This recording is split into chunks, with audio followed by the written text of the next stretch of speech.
This is something new. We're introducing a new type of review to the channel, and that is reviewing adult horror short stories.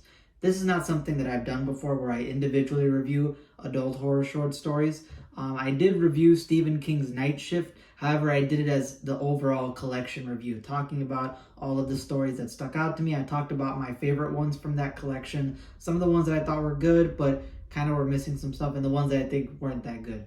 But each story had so much substance to it that I was like, I should really review each of these individually, reread them and review them individually so I can talk about them better.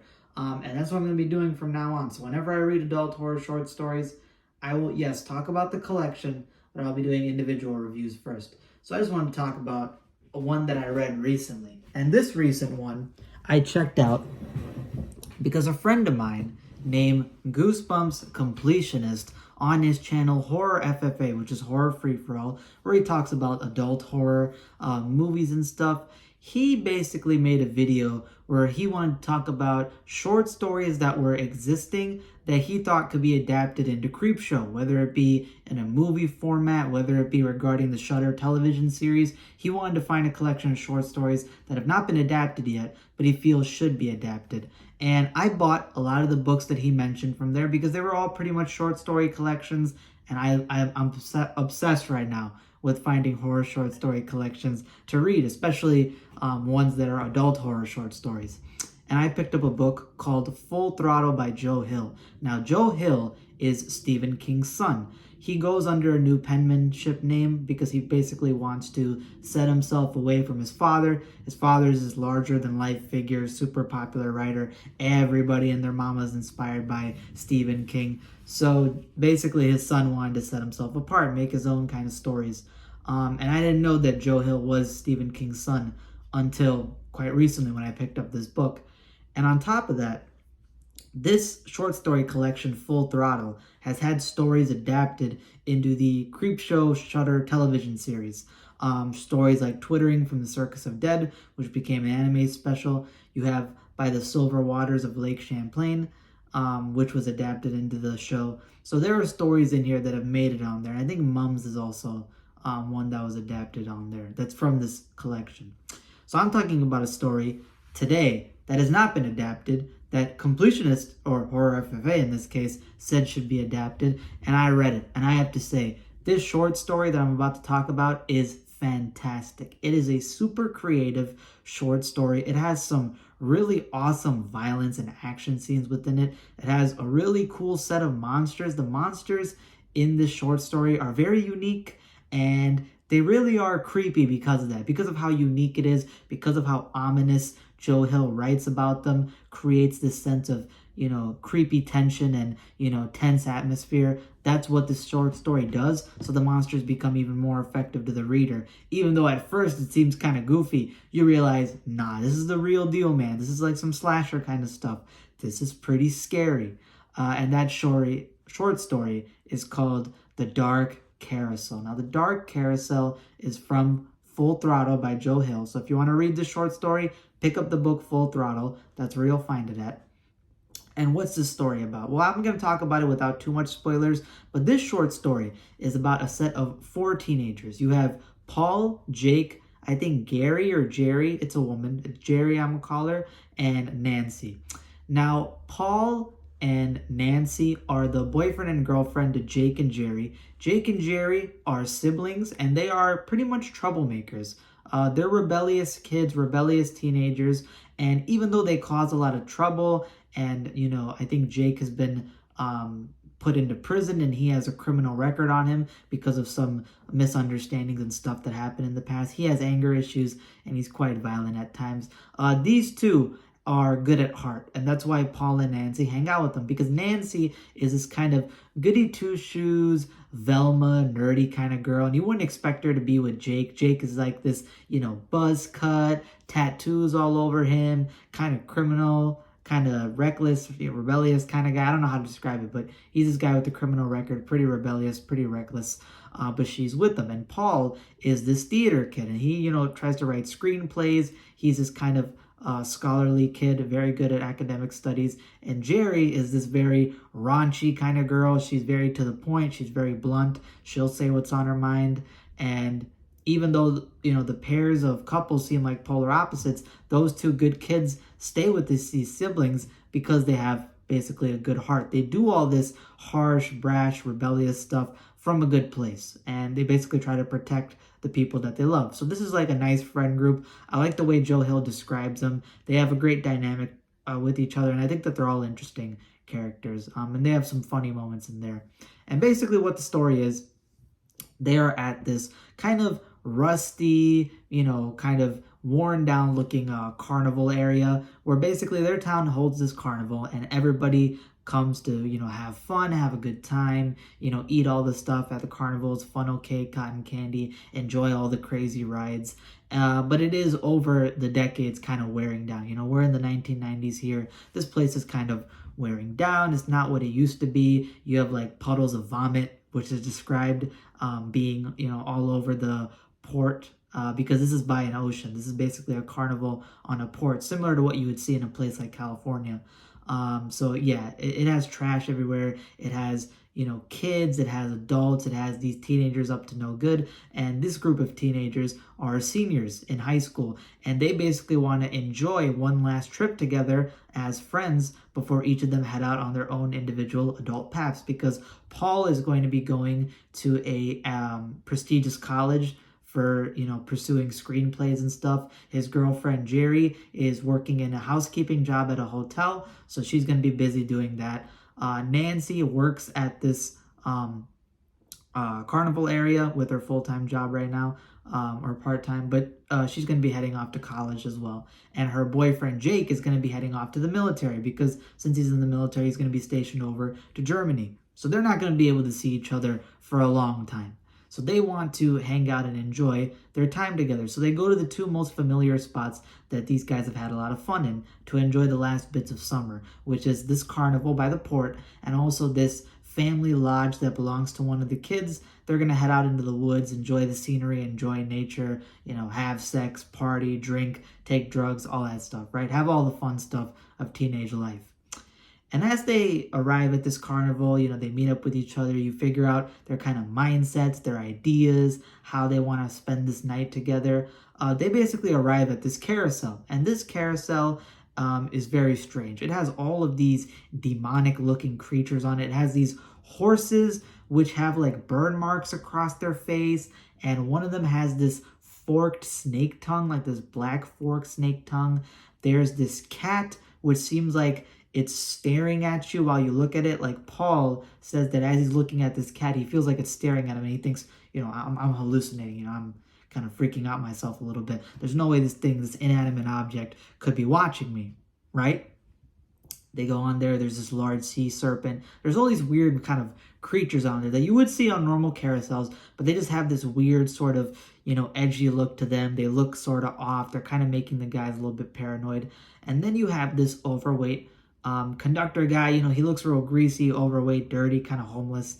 And he basically, tells them the story about this carousel, the fact that this whole carnival ground eventually burned down at one point. This place burned down, it crashed, and on the night that this whole carnival burned down, people said and claimed that the horses on this carousel were actually screaming. They were yelling out for help like you would hear, women screaming.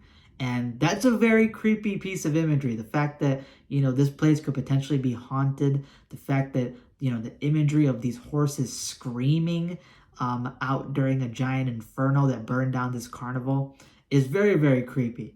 And essentially the new carnival has been built upon those, upon the grounds and foundations of the old previous one. And they were able to, take out some of the horses from the wreckage and reuse them in this carousel. You also have other creatures like wolves and cats and sea serpents that are brought over from other carnivals and other areas of where they live. So these are all famous pieces of kind of history within this carousel. Movie stars have been there. I think the girl who plays Dorothy from Wizard of Oz, she's mentioned as to being on this carousel at one point. So it's a famous historical place. And as they get on, they start riding around in it and they realize something's off. At least Paul, the main character who's narrating, realizes something is off because this carousel, first of all, is moving way too fast. It's going at basically hyperspeed to him. He feels like, he's traveling back into time. He feels like he's, going into a different world. He thinks he sees the creatures maybe moving or kind of, looking at him, turning around, doing some weird things. He sees each of his friends going through some very weird stuff involving, the ride. And it kind of freaks him out. And, it turns out, not to be, anything crazy. He thinks that, okay, maybe I hallucinated this whole thing, and they get off the ride. And what ends up happening is that as they get off the ride and they head back to Nancy's workplace, she works at a funnel cake place, and she's here at the carnival because she's on her break. She realizes that her wallet is gone. Her wallet is completely missing. And Paul thinks that the guy who was running the carousel might have taken her wallet because he saw him, put something in his pocket and then walk away. So he feels like this guy probably robbed him. They head over there back to the carousel. They find the guy. They get creeped out once again by the no lights, the creepy atmosphere. And as they try to basically get some revenge on this guy, it all goes terribly, because as they leave the carnival after committing some misdeed, they realize that not everything is as it seems, and there may be some things that are coming back to get revenge on them because of the fact that they wronged this guy who runs the carousel. So yeah, that's all I'm gonna say. I'm not gonna give any more than that. Sorry if that was kind of all over the place, but I tried to kind of walk around what I wanted to talk about involving the story, because I don't want to spoil it. It's a very easy story to spoil. But yeah, basically you have this carnival area, you have this potentially haunted carousel, you have these weird things going on involving the horses and creatures on there, and as these teenagers essentially commit this crime and try to get away from it scot-free, there is some vengeance that is taken in the form of very, very, very creepy villains, and that's all I'm going to leave it at. So yeah, this story is terrifying. It has, first of all, a very creepy atmosphere. I love the setting of a worn down carnival. Finding out that this carnival one time burned down, and the imagery and the imagination you have revolving around the horses screaming as this carnival was burning to the ground, that is very terrifying. That is very effective imagery told by Joe Hill. You also have the interesting characters. I think all the characters in here you have some sympathy towards, and at the same time you can understand why they sort of represent stereotypical teenagers. They seem like that sort of Scooby-Doo kind of gang done in a more adult version, and it resonates with you. You kind of relate to them. You like the set of characters, and when you see what happens to them, you feel bad because you're like, okay, yeah, they committed, kind of like a crime and wronged somebody, but they didn't mean it in that specific way, and they thought that they were doing the right thing, and it turns out that they, endure very brutal consequences as a result. I love the villains in this short story. The monsters are very unique. They're very creepy. When you first see them, you don't take them as really anything too out of the ordinary. I mean, if you saw these things, you would probably treat it as, okay, that's creepy. Maybe there might be a supernatural aspect to it. But then it turns into more of a kind of like a creature feature, more of like a monster kind of story. And you see these villains start enacting revenge. And it is brutal. I mean, these teenagers get brutalized in this short story. I mean, you have stuff like limbs being broken, people being crushed to death. You have, gore and violence and blood. And then after a certain point of something finishing, you end up with one character as the main focus, and it ends up becoming more of a psychological horror, where now paranoia and psychological, suspense is being haunted in this person's life till the day of their death. And you get to explore that and how creepy that is, how terrifying that is. And if you imagined yourself in that situation, you would be freaked out, especially considering what this character saw happen to other people. It's a very effective short story. And I think it's probably one of the most creative short stories that I've read in a while. And I would agree. I would love to see this adapted into Creepshow if there was ever a chance. It would require a higher budget, so maybe save it for a movie or maybe like a special to be adapted for. And yeah, I would give this short story by Joe Hill from Full Throttle a 9.5 out of 10. This is a fantastic story. This is going in my S tier for, young adult / adult horror short stories, and I think it's great. So all of you guys go check it out. Go pick up Full Throttle by Joe Hill and give this a read. It is a very creepy story. It has very unique villains and monsters. The concept is super interesting, and you actually get real awesome action scenes of brutal gore and brutal violence, and then you get paranoia and psychological horror within the final half of the story, and it makes for a fantastic tale. Go check it out. Go enjoy it. Let me know your thoughts below. Have you read this short story before? Is this going to be your first time reading it if you decide to pick it up? Let me know your thoughts about it down below. And let me know some of your favorite adult/young adult horror stories that you want me to check out and maybe read eventually, because I will give them a read and I will review them later on the channel.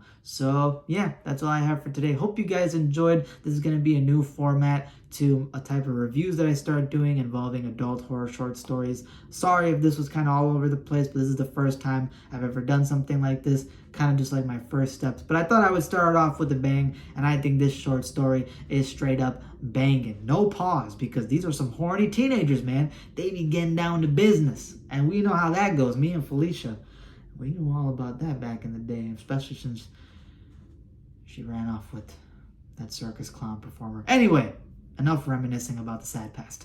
That's all I have for today. Hope you guys enjoyed. Deuces.